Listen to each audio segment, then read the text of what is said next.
Welcome to this evening's commemoration to mark and mourn the massacre of Jews in York at this site in 1190. As in previous years, this event has been organised by York's Holocaust Memorial Day Steering Group, chaired by Dr. Borin.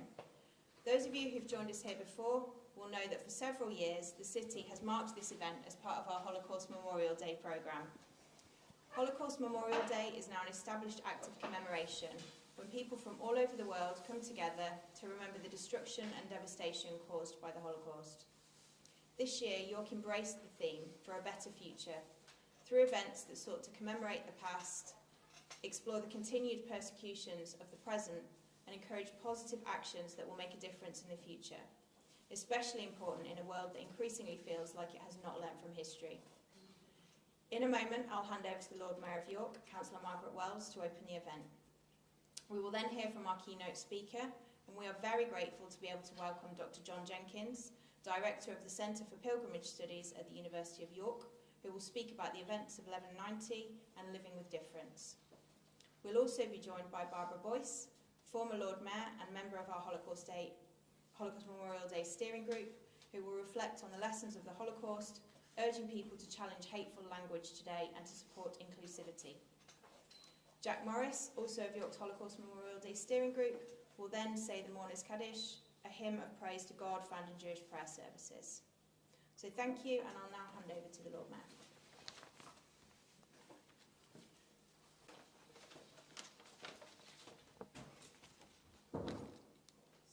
Thank you, and a very heartfelt welcome to everyone here on the 2025 Holocaust Memorial Day Clifford's Tower commemoration here in this beautiful part of York. And I'd also like to say a very special welcome to everyone who is viewing online. York was the UK's first human rights city. It is a city of sanctuary, and it's a title we can and do take pride in. We welcome people from all different corners of the earth. Each month, I personally welcome around 24 people who have taken the steps to become citizens of the UK. I tell them that in York, we respect and cherish their cultures and heritage, and that York not only welcomes them, but wants to learn from them. And that is so true. It is only by learning about the past that we can build a future. And as we stand here this evening, we are reminded of York's own dark history, where our respect and understanding was not forthcoming. So here we are, at the site where Jewish people were massacred by a mob of their fellow York people. Looking at Clifford's Tower and the peaceful mound covered in beautiful daffodils, it is difficult to understand how this place could be the site of one of the worst anti-Semitic massacres in the Middle Ages. And we think, because it happened so long ago, and we are different people to those, that it could never happen again. But my understanding from talking to historians, that there wasn't a single reason for the massacre, and for the people who terrorised and killed men, women and children. They all had different reasons for doing this. Differences over religion, poverty, wars overseas, a feeling that one group were being treated more favourably, jealousy, fear of change, prejudice. Things reached boiling point, resulting in scaremongering, looting and violence, all of which sound very familiar today. They're not dissimilar to us. We look around us and we hear the same old arguments, and every now and again, somewhere in the world, something boils over. People run riot, scapegoating, looting, damaging property, and as always, innocent people are hurt and try and find safety. No, they weren't that different to us. And that's why it's important to take this time to remember the past, not just to commemorate those that died, but to learn by it. And for that reason, I I am grateful that we have made this commemoration an annual event where we can all come together in unity. And I thank the organisers and everyone who has kept this commemoration relevant and alive. Some of you will be aware that the theme of this year's Holocaust Memorial Day is for a better future, and that's something we should all come together on. York today is a very different place to 1190.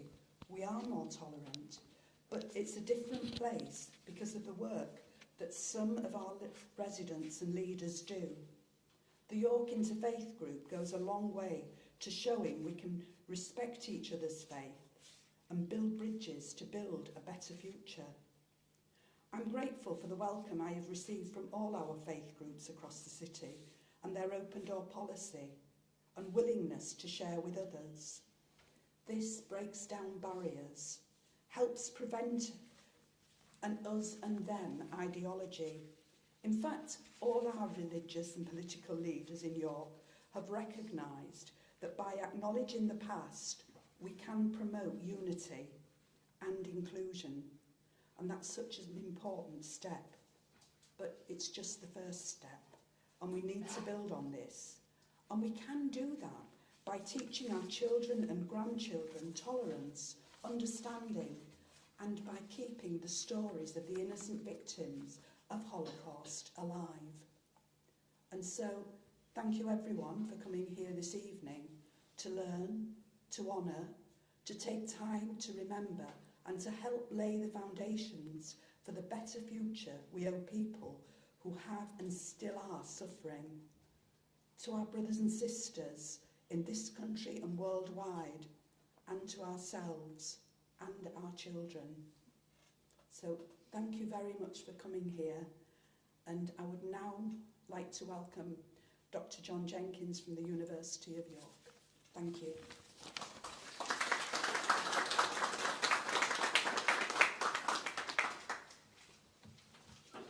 Thank you, Lord Mayor. It is a great honour and a humbling one to have been asked to give the keynote at this year's Clifford Tower Memorial event. We are, of course, here today to remember the victims of the terrible events of March the 16th, 1190, the darkest day in the history of the city of York. Practically the entire Jewish population of York at the time, somewhere in the region of 150 men, women and children, was wiped out in an anti-Semitic attack. Some were killed in the streets of York, but most sought refuge in the castle keep, now known as Clifford's Tower. Faced with a murderous mob, many chose to take their own lives rather than suffer the fate of those who left the tower to be butchered. This fatal tragedy was shocking at the time to Christian and Jewish chroniclers alike. It remains shocking today and should never be forgotten. The Holocaust Memorial Trust set the theme for this year's commemorations as For a Better Future. We are encouraged to come together, learn both from and about the past, and take actions to make a better future for all. The recent work on York's medieval history that I've been doing with my colleague at the university, Dr. Louise Hampson, has focused on the Jewish communities of York both before and after the 1190 massacre, to try and uncover more about the individual people and their lives in the city. In doing so, unexpectedly, I realised that what I was looking at was not the history of the Jews of York, but the history of York as a city.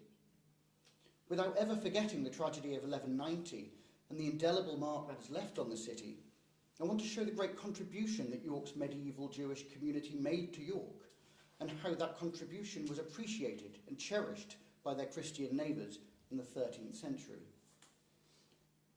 York was the site of the most terrible massacre of Jews by Christians in medieval England. But in the century that followed, it also saw some of the most harmonious relations between Jews and Christians of any city in the country. It is one of the few English cities where we can see interfaith community relations and actions which clearly were attempting to make a better future for all. There had been a Jewish community in London since the Norman Conquest, and from the 1150s, Jews were increasingly to be found living in other English cities. Medieval Jews have often been shown as primarily financiers, although many historians have recently argued against this idea. In fact, we know that Jews performed all sorts of jobs and roles in medieval society, but because the records and documents of government were mainly concerned with taxation, they mainly tell us about finance. As such, we know quite a lot about the tiny percentage of Jews who had a lot of taxable assets, and almost nothing about the many who did not, those who were butchers, bakers, cooks, tailors, anything else. The records are almost entirely silent because they did not earn enough money or have enough power to warrant the king's attention. The same picture is true for Christians. We know very little about most ordinary people's lives in the 12th century below those of the wealthy elites. It was this small, wealthy elite which also most interested the king, as they were both a source of tax revenue and a means for him to control wealth distribution within the kingdom. Medieval kings were, broadly speaking, predominantly concerned with maintaining and growing their own power. If we see a king directly intervening in civic affairs, it's almost never because he has an interest in community relations, but is usually because he senses some sort of threat to his power. The English kings also saw no problem in using their Jewish subjects, or indeed any of their subjects, in ways which would advance or consolidate their own power. And indeed, this is how York's Jewish story began. In around 1174, a Jewish financier called Yoska, son of David, moved from Lincoln to York with his wife Anna at the request of King Henry II. Yoska found himself in a potentially difficult and dangerous situation. York was a prosperous European port. Several local Christian families had become extremely wealthy as merchants and had used their money to dominate the land and money markets of the north of England. In 1173, the city, led by these families, rebelled against the king's authority.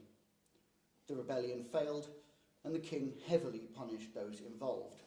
He imposed massive fines on the ringleaders, and in order to break their monopoly on the financial affairs of the region, he introduced Jewish financiers into the city. Yoska could not have refused the king's order, but he arrived in a city which was being punished, and he was part of that punishment. York was not unique in this respect, as kings could be quite indifferent to the fate of individuals if it served their own ends. In other times and places, kings also used Italian, French and Flemish financiers in very similar ways to impose their control on local markets.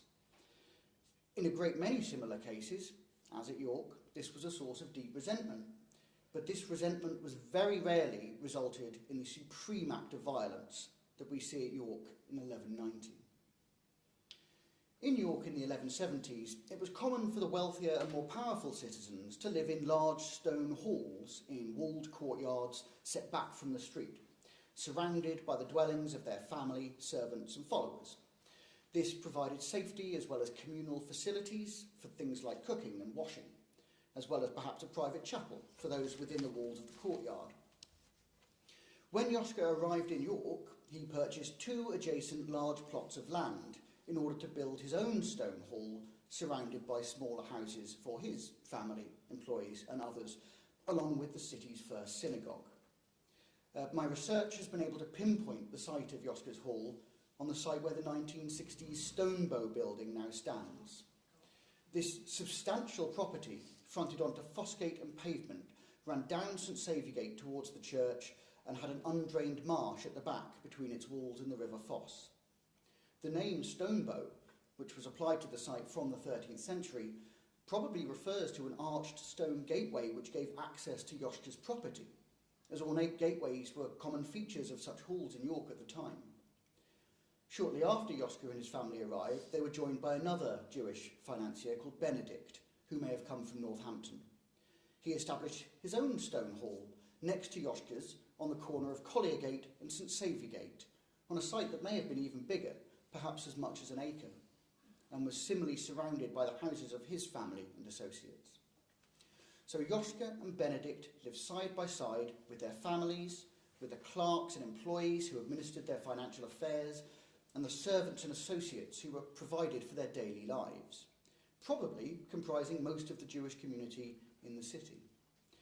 This picture of most of the Jews of York prior to 1190 living in 2 large courtyards around stone halls in the way that many of the Christians of the city also did at the time is the result of my own close analysis of the documentary evidence, and it changes our understanding of that early community. They fronted onto an area known as Marketshire, just outside the city's old Roman East Gate, which may even have been visible as ruins at that time. Marketshire, as its name suggests, was where the major markets of York were held, at the intersection of major roads connecting the north and south to the East Riding and North York moors. In London and Norwich, we find Jewish communities similarly living on market squares. And this may be a reflection of Jewish financial business being less involved in the city itself and more in the commercial interests of the rural hinterlands.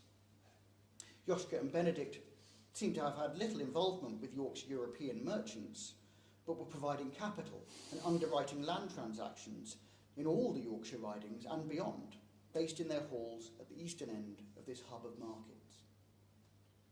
We know very little else about this early community besides its leaders' financial operations in the shires. If there were around 150 Jews in York by 1190, in a city with a total population of around 7,000, then most of them probably did live around these two halls. There seems to have been moderately friendly relations between the leaders of the Jewish community and the city's two great Christian churches of York Minster and St Mary's Abbey, and Joschka was both a tenant and frequent business associate of the abbot of St Mary's. Joschka also invited the famous Tosaphist Rabbi Yom Tov of Joigny in France to be the spiritual leader of the community, and his synagogue was almost certainly in Joschka's property at Stonebow. He wrote a liturgical poem, or piyut, which is still recited or sung on Yom Kippur, and he wrote commentaries on sabbatical law. Another Tosaphist called Elijah was in York by 1190, possibly studying under Rabbi Yom Tov. Within 16 years of arriving, this looks to have been a settled, seemingly thriving community in the heart of the city. Indeed, Joschka apparently invited Yom Tov to York because he felt that the community there was losing its distinct Jewish culture and identity. This in itself suggests some degree of integration and cooperation between the Jewish and Christian communities. One of Yom Tov's interpretations of the law points to the situation in the cold north of England, as he wrote that it was permissible for a Gentile to enter the house of a Jew on the Sabbath if it was for the purposes of lighting a fire, something which highlights the practical realities of living in York. This situation was all to change with the coronation of Richard I as king in 1189. Part of the background to the wave of anti-Semitic violence which swept the country up to York was the preparations for the crusade to recapture Jerusalem from the Muslim Sultan. Richard had committed to this crusade and was actively recruiting knights and soldiers to fight against the infidel. Within the country, Christian preachers were whipping up sentiment against non-Christians, while the knights and soldiers put themselves in large amounts of debt through the costly business of preparing to go to war in a distant land. To those caught up in the crusading zeal, there was little difference between a Muslim and a Jewish infidel. The first signs of serious violence against Jews took place at Richard's coronation in late 1189, when an anti-Semitic riot broke out in London. Joschka and Benedict of York had gone to London for the coronation and were caught up in the violence. Joschka barely escaped with his life, but Benedict was grievously wounded and died at Northampton on his way back to York. After King Richard left for France in early 1190 to prepare for the crusade, further anti-Semitic riots and outbreaks of violence against Jews spread up the east coast at Colchester, Bury St Edmunds, Norwich, King's Lynn, Lincoln, and elsewhere. We can be sure of the terrible outcome of the riot in York, but it is far more difficult to separate the facts from the embellishments of the Christian authors who chronicled it. We know that there were firebrand Christian preachers in Yorkshire, and that a substantial portion of the mob who attacked the Jews left on crusade shortly after. We know that the leaders of the mob were young aristocrats from villages outside York who had got themselves into serious debt. The citizens of York who were known to have been members of the mob came mostly from the Walmgate area to the east, which was the poorest area of the city and a suburb outside the city walls at that point. Thus, in the mob, there was a toxic combination of religious bigotry, personal debt, and political and economic discontent, and this was turned with savage fury on York's Jewish community. There was also a vacuum of authority in the city, as the sheriff who was responsible for keeping order was in France with the king, and his inexperienced under-sheriff, who had personal links to many of the leaders of the mob, had been left in charge of the tower. After several days of increasing anti-Semitic incidents in York, it was probably in response to the news of a formation of a mob on the eastern outskirts of the city that on the 16th of March, Yoshka and Rabbi Yom Tov led the Jewish community to the comparative safety of the tower. Coming up Walmgate, the mob passed close by the two Jewish halls, which they ransacked and burnt, killing Benedict's widow. They forced any Jews they met on the streets to convert to Christianity or die, murdering many that did convert nonetheless, and surrounded the tower. Yoshka attempted to negotiate their release, but the mob insisted they convert to Christianity or face death. Confronted with this situation, Rabbi Yom Tov and Yoshka proposed that dying by their own hands was preferable, in the way that the Jewish martyrs of the siege of Masada had done before them when facing certain death at the hands of the Roman armies, and many of the community followed in taking their own lives. The surviving handful of the community, who threw themselves on the mercy of the mob the following morning, were all murdered. This terrifying finality is often where the history of the Jewish presence in York ends, as if it would be an insult to the memory of those who died to think about any possible afterwards. The king was furious mainly because the mob had disobeyed his command not to harm the Jews, rather than from any affection for the Jews themselves. And the punishment he imposed on the perpetrators looks light to our modern eyes. Moderately heavy fines to be paid off in yearly instalments were imposed on individuals from the mob, while the city had many of its privileges revoked and was brought under tighter royal control. The heaviest fines were imposed on the Christian keepers of the Jewish records of debt, which had been held in the Minster but were burned by the mob, because this represented the greatest loss to the king. However, Yoshka and Benedict's houses came into the king's hands, and rather than being sold, were given by him to charitable foundations, including a hospital and the rebuilding of Ouse Bridge, perhaps as a small attempt at contrition and recognition of the atrocity. It was also the king's desire that there should still be a Jewish community in York, and so, once again, Jews arrived into the city. Many of their neighbours had participated in, or at the very least refused to intervene in, the 1190 massacre, and many were still paying fines for their involvement. It is remarkable how quickly Jews returned to York after the massacre, perhaps within 5 years, and certainly within a decade. We could see Jews coming from Lincoln, Northampton, Warwick, and even Canterbury to repopulate York. This was, again, almost certainly because the king demanded it. By 1208, a Jewish doctor was operating in York, and at the same time we have the first definite reference to a Jewish community, implying an organised group of families of some size in the city. It must have taken some courage to come and live in a city which had so recently and violently displayed its hatred of Jews. The old model of stone halls and courtyards in the houses of the city had made way quite quickly for a new model of citizens living in townhouses. As such, the Jews of the 13th century lived not in one area, but scattered throughout York, in Coney Street, Micklegate, Feltergale, Fossgate, Walmgate, Bretgate, Patrick Pool, many other streets. It is quite probable that by the 1210s there were once again around 200 Jews in the city, living not all together but as families, amongst Christian families. Despite persistent flares of anti-Semitic violence around the country in the 13th century, there is no evidence of any sort of recurrence in York, even in the years prior to the national expulsion of the Jews by royal order in 1290. Quite the opposite, in fact, as the 1230s in particular saw something of a golden age of community relations and pivots around a particular moment of civic togetherness in 1231, which has had long-lasting, hugely important positive consequences for the city.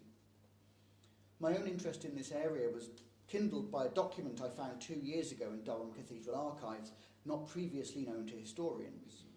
It explained that a house on Coney Street was rented from Durham Cathedral by a former mayor who had recently died.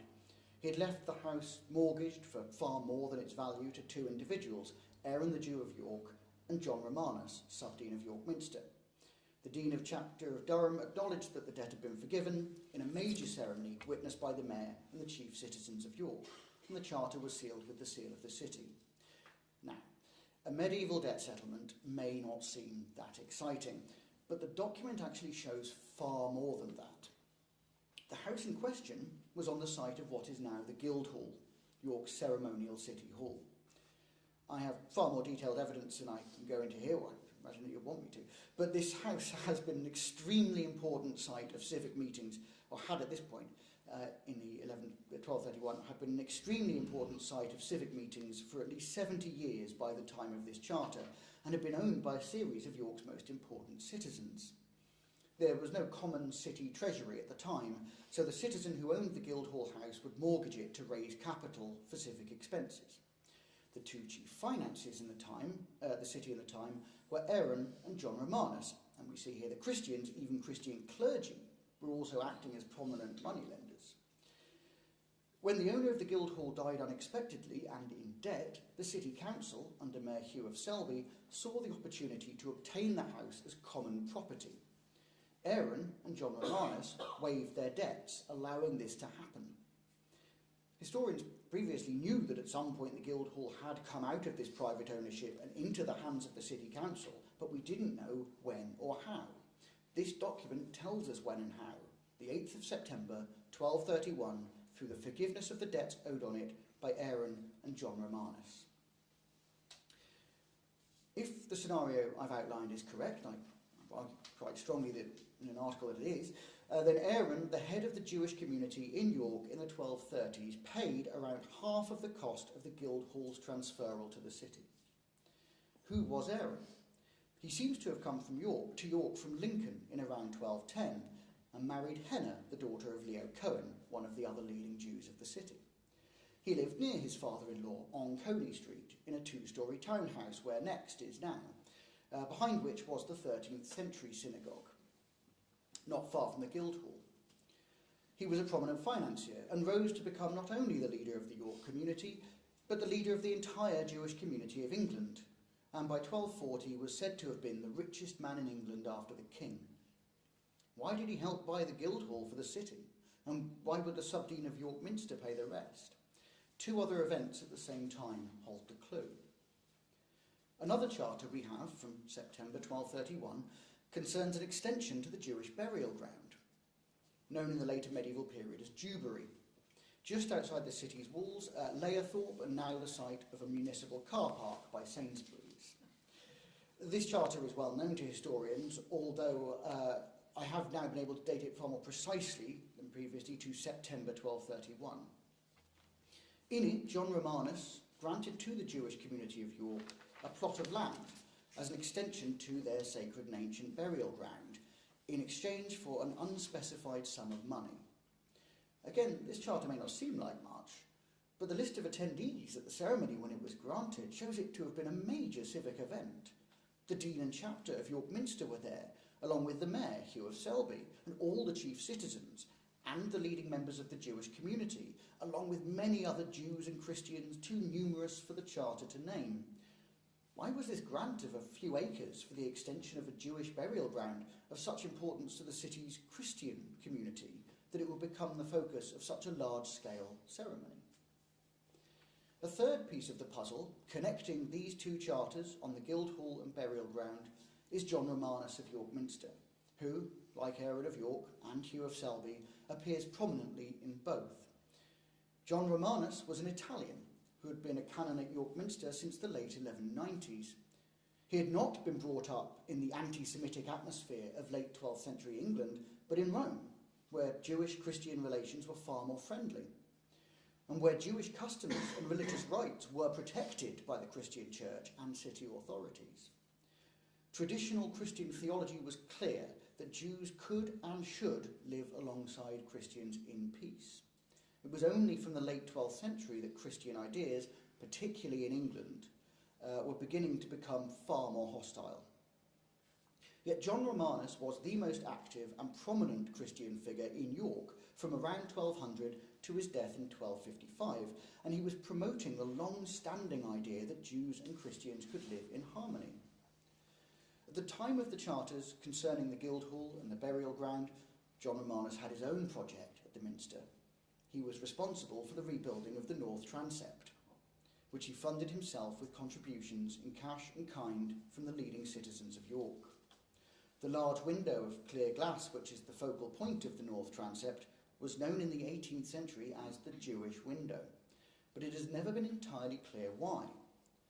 The memory of places associated with Jews in York persisted long after the national expulsion of 1290. In the 15th century, a former Jewish house on Coney Street was known as the High Jewry, while the name of Dewberry for the former burial ground persisted until the 20th century. There is no reason to see in the name of the Jewish window anything other than a memory of the contribution York's Jews made to its construction, and indeed the connection could be more firmly drawn between the unknown sum of money given to John Romanus for the burial ground and its eventual use in the creation and glazing of the window. The Jewish window in York Minster not only preserves a memory of Jewish involvement, but offers a link between the charters. Each of these charters and events on their own is interesting to me, but their occurrence at the same time, September 1231, with the presence of the same people, marks them as significant beyond their individual importance.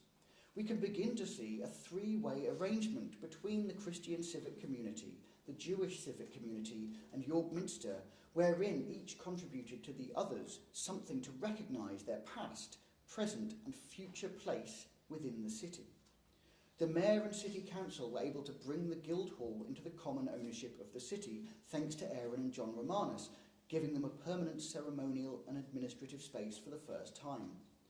The central space of York Minster was rebuilt with contributions from both Christians and Jews from the city, and the great clear glass Jewish window would have been the first thing anyone would see when they entered through the main door, which was then opposite it in the south transept. The Jews of York got an extension to their burial ground, on which occasion the whole of the city, Christians and Jews, came together at the granting ceremony to recognise that as a community they were a sizable and permanent part of the city who were here to stay, and they would need expanded infrastructure for the burial in accordance with Jewish customs of many future generations of York's Jews. With hindsight, we know that this situation did not hold, and in fact from this ceremony of community relations in 1231, York would only have a medieval Jewish community for slightly under 60 more years. Once again, it was the king who intervened. From 1240 to 1255, King Henry III had been increasing his demands for money on Aaron of York, who had taken a role as leader of the entire national community of Jews and was bearing a substantial financial burden in that position. By 1255, the king had taken so much money that Aaron was forced to declare himself bankrupt and largely retired to his house on Coney Street with his wife Henna until his death in 1268. King Henry had signed up to a crusade in 1250, and the subsequent hardening of Christian attitudes towards non-Christians resulted in laws designed to prevent Jews from mixing with Christians in daily life, and the official acceptance of the blood libel by the state. John Romanus died in 1255, and the king ordered the chapter of York Minster to step back from any involvement with the city council, while at the same time appointing one of his own French servants as mayor. Thanks to the king's involvement, community relations in York deteriorated, although there's no evidence of physical violence against the city's Jews in the 13th century. What we do see is a creeping antagonism and anti-Semitism, particularly from the clergy. In the later 13th century, the vicars of York Minster owned a house next to that of Samuel Kern on Coney Street, which faced onto the road at the front and the River Ouse at the back. They demolished their own house and turned it into a landing point for pigs coming to market. The pig market itself was on Little Stonegate, but was extended in the later 13th century to include Patrick Pool, where several Jews lived, and the route taken from the landing to the market went through Jubagate, now Market Street, which took its name from the large number of Jewish families there. In the later 13th century, York's changed attitude to the Jews is shown in the deliberate passage of pigs through the streets. It was a clear symbol that the social contract of 1231 had collapsed.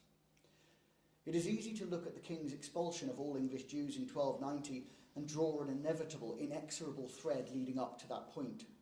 The king's demands and laws and the push towards anti-Semitic theology in the Christian church had increasingly restricted the ability of Jews to participate in everyday civic life with their Christian neighbours.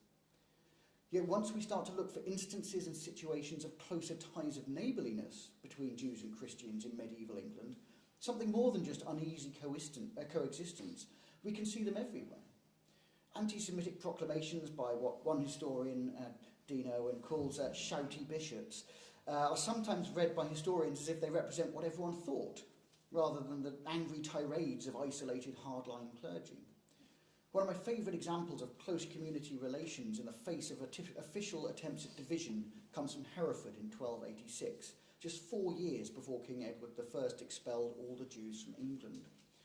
One of the city's Jews was holding a wedding feast for his daughter and invited most of Hereford to the celebrations. The Bishop of Hereford barred any Christians from attending under pain of excommunication, but was roundly ignored as the Christian townsfolk came in all their finery to honour the Jewish couple and offer their gifts. We only know about this event because the bishop tried to ban it. But such expressions of mutual respect and friendship must have been far more common than our meagre source material allows us to know.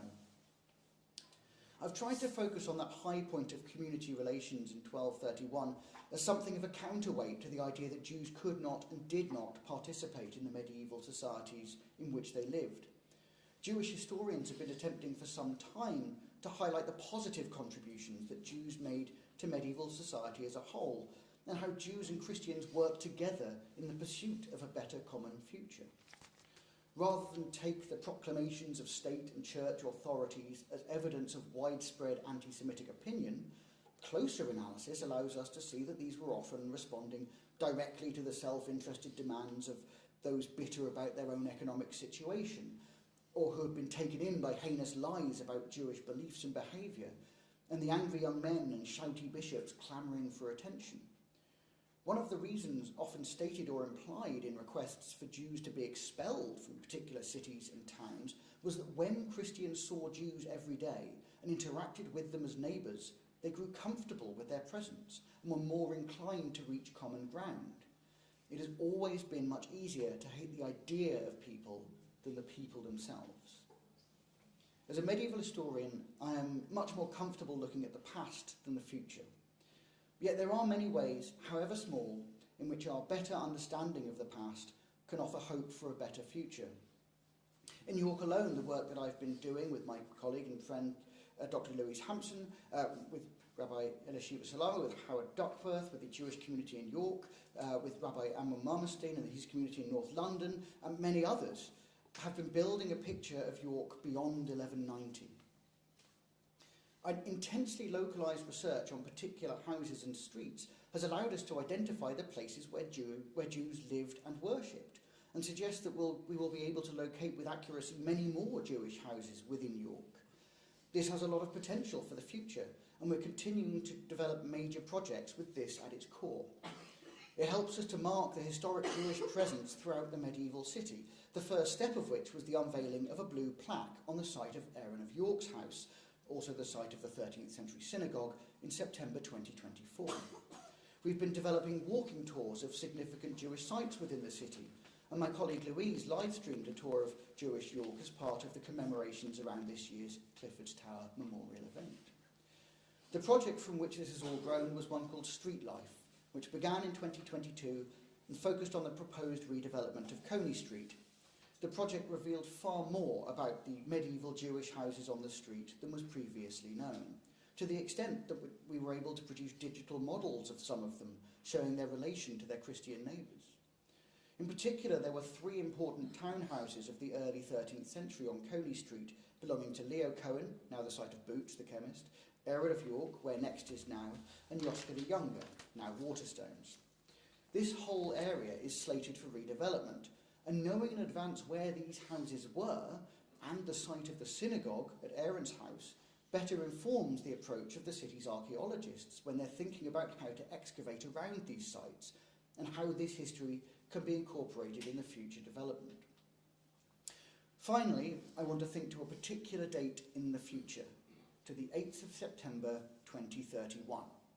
This, as we can now be sure, will be the 800th anniversary of York Guildhall, although this is such recent research that this is probably the first time that anyone from the council is hearing about it. Cutting edge. 800 years ago, representatives from the council, from the city's Jewish community and York Minster came together to plan precisely for a better future and made their hope for the future concrete in ways which can still be seen in the city today. One of these is the council's continued ownership of the Guildhall, recently renovated, while the Jewish window is one of the Minster's sources of great pride. Yet the Jewish burial ground is under a car park. We are in a position now where York has a Jewish community at its most thriving since the 13th century, and its first resident rabbi since the 13th century, but as yet no place to call their own within the city. In the spirit of this year's Holocaust Memorial Trust theme, we've come together to learn both from and about the past, but the question remains of how we can take actions to make a better future for all. My own hope for the future is that we see York's Jewish history as central to the development of York's civic history and not just a tragic footnote, and that the city can come together in recognising that a better future is one we share together. Wow.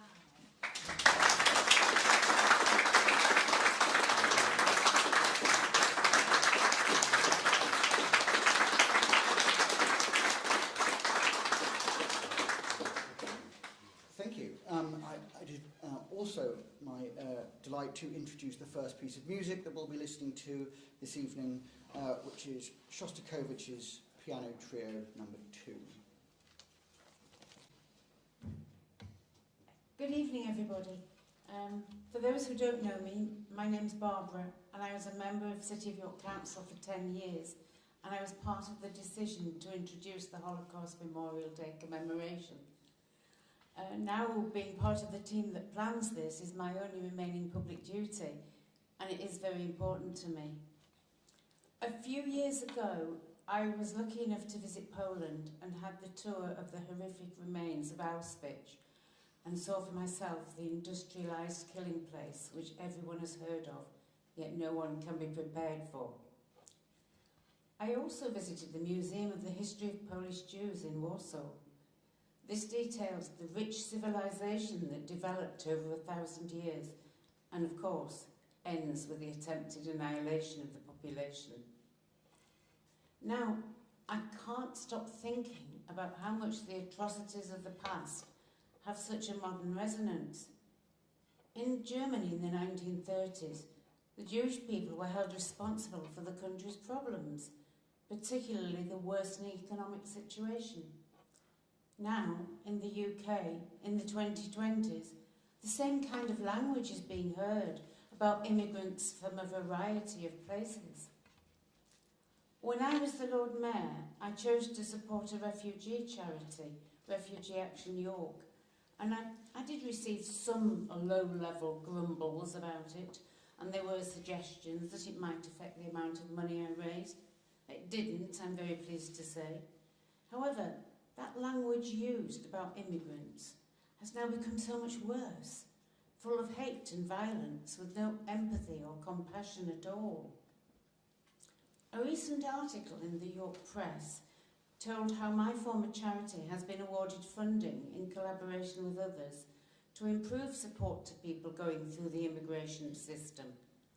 Of course, as it always does, the press allowed the general public to write comments below the online article, and of course a lot of hate appeared. What can we do to make people aware of the dangers of talking about fellow human beings in such a degrading way? That the demonisation of so-called immigrants is exactly what people were saying about the Jews in 1930s Germany, and that terrible things can happen when a section of society is demonised. Of course, social media has become an echo chamber that reinforces people's prejudices. Opinions, however ill-informed, can be published, and some politicians will whip up the hateful views amongst people with little understanding of the history of what happened in the 1930s and the kind of things being said at the time. I'm fearful for the future. The other week, I was talking to someone who had come to York when his parents had been thrown out of Uganda by Idi Amin. He was becoming uncomfortable living in the UK and feeling that he ought to move away in order to feel safe. Now, the Ugandan Asians made a huge contribution to British society and should be welcome. Is this what we've come to? I could go on, but I hope you've understood why I wanted to say this. Thank you to everyone who does their best to make a positive difference to our communities, be they black, white, Asian, European, female, male, Muslim, Jewish, or whoever. It's an honour to be your friend. And I'd now like to introduce our next piece of music, which is the Cello Concerto in B minor by Antonin Dvorak. Thank you. Good evening. Every year we pause, trying to imagine what happened to a Jewish community on this site all those centuries ago. However, during subsequent centuries, a number of Jewish communities did exist in York. All those people, all those customs, all those languages. Sometimes daily, they would recite Kaddish in their many and varied dialects and accents. The origins of this prayer can be found in the Aramaic language. Be impressed with that, you can do it in Aramaic. Very good. Right. If it's your custom to stand whilst Kaddish is recited, then please do so.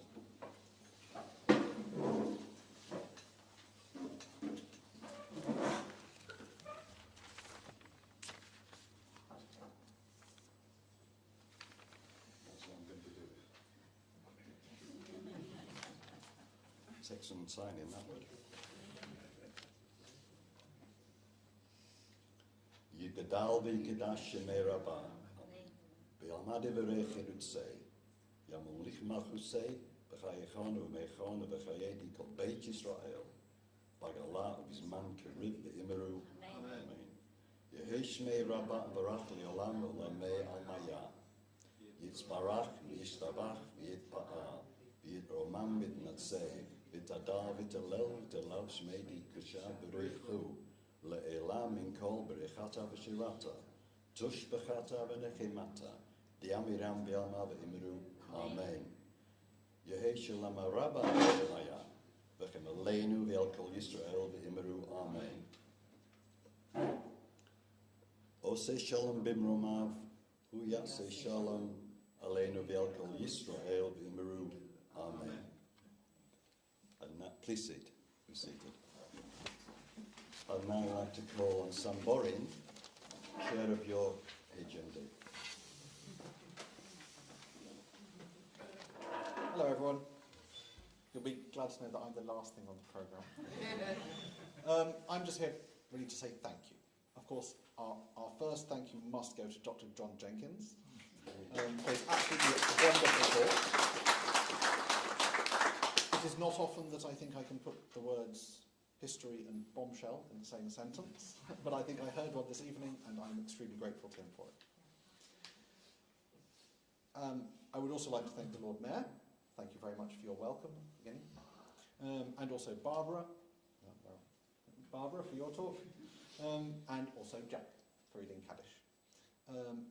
A huge thanks must also go to Laura and to her team for all their incredibly hard work in organising this event and making it possible.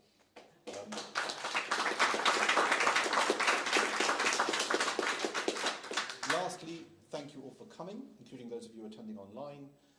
It is incredible to see that so many people are interested and want to see and hear what we put on for these events once a year. I have been organising this for 5 years now, having taken over from Michael Barry, the previous chair, and having had the idea to move it indoors. The attendance has just gone up so much. It is a cold early spring evening, and it was generally very wet. And in here we are nice and warm and dry. Thank you very much to the museum for hosting us. Everyone have a safe journey home, and good night.